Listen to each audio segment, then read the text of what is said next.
Exomologiste tokirio te agathos alleluia. Otis ton neona to eleos aftu alleluia. All right, what do you want to ask your questions? What I'm curious about is, talk about being good ones and bad ones within the Islam. Are they all taught to learn the whole of the Quran and not just bits of it? Are they not all strictly taught to know all of the Quran? Yeah, so just so you know, I'm not here to talk about Islam particularly, right? But to answer your question, right? How do you know who's to trust is my point. In terms of political narratives? So the reality is that Muslims aren't a homogenous group. They're not a single block of people. They don't all feel the same about their religion. They don't even practice their religion in the same ways. The ones that are causing the problems are the ones that take their religion the most seriously. But there's lots of them that don't, right? And yeah, Muslims might recite the Quran, but that doesn't mean they're learning the Quran, because the Quran's in Arabic and lots of Muslims, especially in the UK, don't even speak Arabic, they speak Urdu, right? And but the truth of the matter is, if a Muslim is to be faithful, they're going to learn the Quran and the Hadiths, and it's the Hadiths that really cause the problems, much more than the Quran, right? But I would say that lots of English patriots and lots of English people who have a concern about Islam are actually contributing to the problem, because they're more concerned about Islam than they are about their own culture. They're more concerned about worrying about whether Muslims are reading the Quran than worrying about whether they're reading the Bible. Right? Have you read the Bible? I haven't. Well, I don't know everything, but I just Right. So my point is, rather than worrying about whether Muslims are reading the Quran or not, why don't you worry about whether you read the Bible? Why don't you worry about building your culture, building your identity, building up your sense of who you are as a people? My point is, though, when you're out on the streets and Yeah. worry of the danger, Yeah. how do you know who to trust? When you say who to trust, who are we talking about? Well, you don't know who's going to attack you and who's not going to attack you. But that's true right now. Any one of these people could attack me. No, I understand. You know. But what I'm saying is, the extremists, I mean, if it's one of the dogs an extremist, So what you're saying, yeah, go on. so the thing is, Islam, if followed accurately, will lead to Islamists and Islamization, right? Now, thankfully for the rest of us, a lot of Muslims just don't bother to follow Islam accurately, right? And they're not extremists, but they're on a sliding scale. And all the evidence shows, there's been a lot of research now done about attitudes within the Muslim community. All the evidence shows that radicalism is growing amongst the Muslim community, not shrinking. So whatever the liberals are doing, it's not working.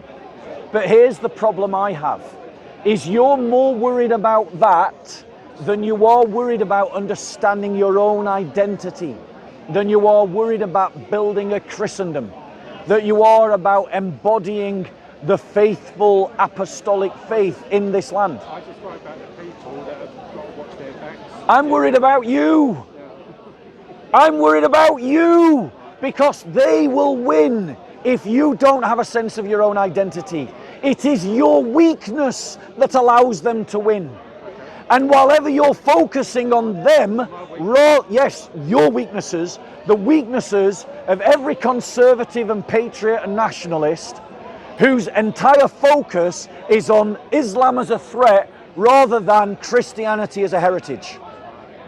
Because you can't resist Islam effectively unless you do it from a Christian perspective. So I need to read the Bible. You need to build yourself up in your Christian heritage and in the Christian faith, and then and only then will you be in the best place to deal with the Islamists. That makes sense. I'm just worried in general. We're all worried, bro. Even though people don't understand it all, but it's still a worry for people. They don't know when they don't know what's Yeah. really going on. Yeah, we're worried. We're all worried. And the thing is that the liberal elites don't see the threat. All because of liberal ideology's emphasis on individualism. All they focus on, a liberal, is they do is just individual by individual. They can't join up the dots. That's why they can't see a pattern of behavior around the Muslim grooming gangs, because they can't join up the dots. That's why they can't see the pattern of behavior around Islamic terrorism and radicalism, because they can't join up the dots, right? So so liberalism will always give way to Islamization. People need to know what liberalism is. They need to know how it is not Christianity. They need to know what Christianity is and how Christianity could guide society. And they need to commit themselves to a Christian vision of the UK. Yeah? And when we have a Christian United Kingdom, the Islamists won't stand a chance. Okay, so I need to learn the Bible then, basically. Yeah. Do you have a Bible? Yes, I got a scripture for you. I understand that you need to know, obviously, the ins and outs of all of it, but Yeah. obviously there's people that don't know and they're still worried, so obviously they're going to be concerned. Thank you anyway for your This is just one gospel. It's just one gospel to get you going. Get me started, Yeah? But have a read of that. There's nice commentary notes in that one. But my point to you is that it's important that we don't think that that the word term Muslim just refers to 100% of Muslims. It really doesn't. That was my question. Yeah. Don't get me wrong, I'm not saying they're all bad. I'm Yeah. just saying, is there good and is there bad? I don't really know. Yeah. Like Muslims are as varied as Christians, right? And just as Christians have different intensity of belief, Muslims also have different intensity of belief. Yeah? There is an Yeah, and just like there are different kinds of Christians, there are different kinds of Muslims. What we need to do in our minds is recognize that fact and then separate Islam, the teaching, from Muslims, right? Because it's the teachings of Islam that are the problem. Yeah, that's my point. Yeah. The teaching is what they're trying to get exactly. Yeah, and then it depends on how committed Muslims are to following that. Yeah? Does that make sense? Right. All right, bro. Good to talk to you. God bless. Any other questions? Any other questions before I go on and do my own talk? Yeah? Good to see you. Right. Sorry? What about the kingdom? Yeah, the current king is useless. Because the current king took vows to be a defender of the faith. Those vows constitutionally, in the current constitutional arrangement, he can't fulfill. And so he's taken vows knowingly that he can't do anything about them. And then he's not actually doing anything to defend the faith. And so, as a Christian king, which he is by title, because remember, you're not elected a king, you're anointed a king. And who anoints you as the king? The church. So you're a Christian king. But a Christian king that can't pass Christian laws or stand up for the Christian faith is no good, he's useless. And that's why our current king is useless. The future king will be equally useless unless we have a Christian state. I am not in love with the monarchy. I don't think the monarchy is precious. And for the sake of the kingdom of God, I would sweep away the monarchy if I had to. Yeah. Any other questions before I move on to my next topic? Yeah? I agree with you a lot about Islam. Yeah. Why do we need Christianity to solve the problem? Right. What's the question? The reason why we need Christianity to solve a problem like Islam is because liberalism, secular humanist liberalism, has no ideological means, mechanism, or reason to stop Islamization. Islamization occurs because of demographics, because of Muslim population, and because there's a significant number of Muslims, not all, but a significant number of Muslims that want to see Sharia law implemented. Sharia law is a problem because it leads directly to the persecution of Christians. And it leads to the direct persecution of the church and the hindering of the gospel. And so it is a problem. It's not just Christians, it's I'm talking to him, stop being rude. It's the persecution of anyone who's not Islamic. It's not. Sorry? isn't it a persecution of anyone who's not Islamic? So it's not just a persecution of Christianity, it's a persecution of... Yeah, but the reason why it's a problem, the reason... Atheists seem to be... Yeah, atheists are going to get it far worse than Christians. That's the point. So, Yeah. so that's why... Do you want to come here and talk, bro? Because it seems, rather than asking a question, you want to have a conversation. So do you want to come here and have a conversation? I'm not sure if I want to be so... I'm not sure if I want to be filmed. I'm always surprised why on my cameras everyone's shy to appear on my camera, but everyone's happy to appear on the Muslim cameras. Oh, I'm not, no. Right. Well, anyway, what's your point? No, I've asked my questions. I mean, I agree with a lot of the problems that you're talking about. I'm just, as an atheist myself. Yeah. I mean, your point is valid. Yes. That Islam is going to persecute a lot of people. Atheists will get it worse than Christians, because strictly under Sharia law, I could at least, in theory, pay the jizya tax and then live as a dhimmi. In theory. I'll kill the first man that demands the jizya tax from me and I'll die. I'll actually murder the state apparatus person that says I have to pay jizya tax. But the point is, you, as an atheist, don't get that choice. It's Islam or death, right? Or you convert to Judaism or Christianity and then you too can pay the jizya tax. But the point is, like, if you recognize that it's a problem, I invite you to recognize as an atheist that liberal humanist secularism is doing nothing to stop Islamization. And so, as an atheist, you should ally yourself with Christians like me, because Christians like me have the ideological framework to stop Islamization. But the moment you start making it Christian, then you're forcing atheists to convert to Christianity to solve the problem. Where did I say that? Did I say that? Fair enough. No, I didn't say that, did I? And if I gave you my Bible, could you show me any passage in Scripture where it says I should force you to convert? Fair enough. But can't we solve the problem without having to identify with any religion? I don't think you can.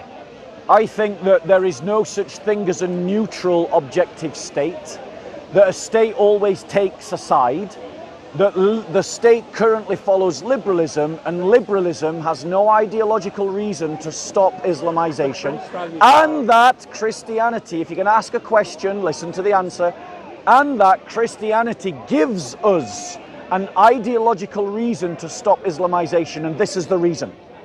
Christianity teaches us that we should love our neighbor as we love ourselves. So I should love you, the atheist, as I love myself, the Christian. As a Christian, I don't want to suffer under the oppressive dictates of Islamic Sharia law. And since that is the good that I want for myself, it means that I have an ideological reason to protect you from the same threat and danger. But I think also atheists also have the same beliefs to protect your rights too, right? Yes, but atheism cannot guide a state. Atheism is just a denial that God exists. But you need a narrative to guide a state. And what is the state narrative? Currently, it's liberal secular humanism, which is failing. The Islamists want to replace it with Islam. I want to replace it with Christianity and a Christendom. In those three options, the secular humanists will eventually hand us over to the Islamists. The Islamists will persecute both of us, but Christianity will protect both of us. So you need to be allying yourself with the church. Let me finish my conversation with him. I agree that there is a lot of commonality in terms of values. I didn't say there was... hold on, you're mishearing. I did not say that there's a lot of commonality in terms of values, because I don't know what your values are. All you've said is I'm an atheist, which is strictly, simply and only the denial of God's existence. So that doesn't communicate anything else to me. Fair enough, okay. That's fair, yes. I'll come to you next. Thanks, brother. That's fair, but I would say that just because there's no name for my value, just because you're a Christian doesn't mean not all Christians are good and have good values. Not all So Christian. it doesn't mean that just because of your label you have that value. So True. not all atheists are good either. No, and actually Jesus would say no one is good but God. So as a Christian, I don't believe anyone's good. Actually, So I think we're all sinners and we've all fallen short of the glory of God. yeah, so I want to solve the same problems that you want to solve. I just don't. I get switched off when you say that And I have to go down. but what I'm giving you good reasons why you shouldn't switch off, because atheism doesn't give you a positive ideology. It just gives you a denial. It just gives you a denial of one metaphysical principle. Atheism is simply the denial of God's existence. That is it. But that doesn't give you anything else. So then you need to find from the plethora of ideas in the world an idea that will resist Islamization. And I don't think liberalism is hacking it, but Christianity does hack it. Christianity has defeated Islamization before. And so I'm giving you a reason not to switch off. I'm giving you a practical reason which you can engage with as an atheist to understand that Christianity is actually, a Christian state is actually better for you than a liberal secular state. Can I say to that man something to help him? No, Sorry. no. I'm having a conversation with him. If you try to push in again, I will not come to you You're next. taking too long, that's all. I can help him. No. If you try to push in again, if you try to push in again, I will not come to you next. Stop pushing in, or I will not come to you next. That's your final warning. Carry on, No, I would welcome it. Would you mind? bro. I am right. We're done with our conversation. You pushed in. Now I'm not coming to you. Any other questions? This man is such a- Bro, I'm sorry. I was having a conversation with you. I didn't want to talk to him. You brought him into this conversation. Now he's getting a heckle. So our conversation is over, and I'm going to take questions from someone else. All right? Bob, I thought you were a Christian. Bro, I am not going to talk to you because you've been trying to push in. I asked you to wait and you wouldn't wait. And now you distracted him from our conversation. So does anybody else want to have a conversation? I just could contribute. Can I make one point? No, I'm not in. No. You see, this is exactly why I didn't want. This is exactly why I said to you, if you wait, I will come to you next. apologize. But you constantly interrupted. Then he checked out of the conversation that I was having with him, and so now our conversation is finished. I'm not talking to you. I'll take questions from anyone else. Can I say